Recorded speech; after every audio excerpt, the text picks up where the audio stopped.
Rajkot marketing યાર્ડમાં અત્યારે શાકભાજી અને જર્સીની આવક થઈ રહી છે, પણ અત્યારે ચોમાસાના કારણે શાકભાજીના ભાવ વધારે જોવા મળી રહ્યા છે. એમાં પણ અત્યારે ટમેટા, બટેટા અને લીંબુના ભાવ આસમાને જોવા મળી રહ્યા છે. એક તરફ શ્રાવણ મહિનો ચાલી રહ્યો છે અને બીજી તરફ બટેટા, ટમેટા અને લીંબુના ભાવમાં વધારો જોવા મળી રહ્યો છે. રાજકોટ માર્કેટિંગ યાર્ડમાં શાકભાજીની સાથે સાથે કપાસ, મગફળી અને ઘઉં સહિતના પાકની આવક થઈ હતી.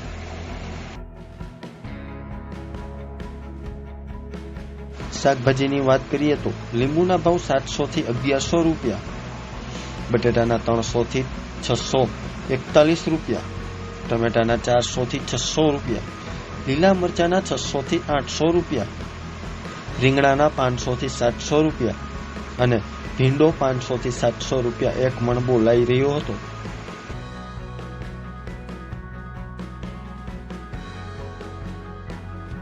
યાર્ડમાં સૂકી ડુંગળીમાં ખેડૂતોને 320 થી 775 રૂપિયા મળ્યા હતા. રાજકોટ માર્કેટિંગ યાર્ડમાં આજે સૂકી ડુંગળીની 1165 ક્વિન્ટલ આવક થઈ હતી.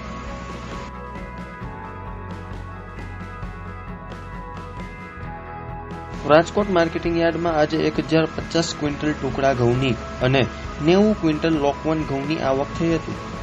ટુકડા ઘઉંનો ભાવ 510 થી 580 અને લોકવન ઘઉંના ભાવ 507 થી 545 રૂપિયા એક મણના બોલાયા હતા.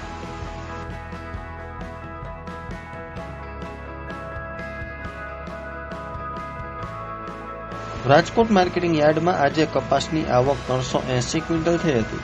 જ્યારે કપાસના ભાવની વાત કરવામાં આવે તો આજે એક મણ કપાસના ખેડૂતોને 1350 થી 1563 રૂપિયા ભાવ મળ્યા હતા.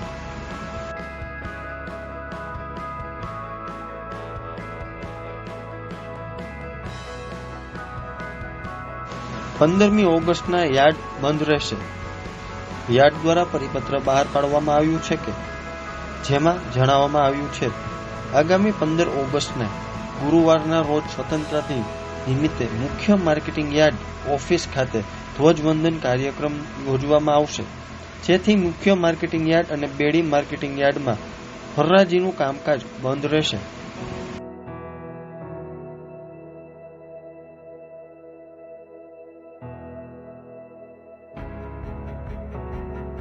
આમ રાજકોટ અને રાજકોટ જિલ્લાના ખેડૂતો પોતાનો પાક વેચવા માટે રાજકોટ માર્કેટિંગ યાર્ડને વધુ પસંદ કરી રહ્યા છે, કારણ કે રાજકોટ માર્કેટિંગ યાર્ડમાં પૂરતા પ્રમાણમાં ભાવ મળતા ખેડૂતો એક તરફ ખુશીનો માહોલ પણ જોવા મળી રહ્યો છે.